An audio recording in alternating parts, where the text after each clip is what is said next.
Punimet për seancën e konstituimit të Kuvendit të Kosovës ja filluan pak me vonesë.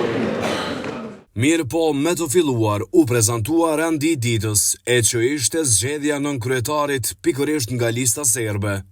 Megjithse kjo listë propozoi disa emra, e që prej atyre asnjëri nuk arriti ta marrë mbështetjen e deputetëve.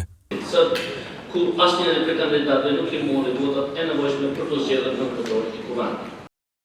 I vetmi kandidat që nuk u propozua nga lista serbe ishte Nenad Rashić, e i cili madje nuk e gëzoi as për krahjen e kësaj liste, ku ata votuan kundër. Por gjithsesi që zgjedhjen e tij mbështeti lëvizja vetëvendosje, ndërsa vota pro pati edhe nga deputet të Lidhjes Demokratike të Kosovës. Andaj Nenad Rashić me 71 vota pro, ai u zgjodh nënkryetar i ri i Kuvendit të Kosovës, duke e përmbyllur kështu edhe procesin e konstituimit. Pas këtij zhbllokimi të Kuvendit të Kosovës, u dëgjuan duartrokitje nga radhët e deputetëve të vetëvendosjes. Se me 71 vota për, 9 vota kundër dhe 24 abstenime, konstatoj se Kuvendi zgjodhi deputetin Nenad Rashić nënkryetar të Kuvendit të Republikës Kosovës nga radhët e deputetëve të komunitetit sërb.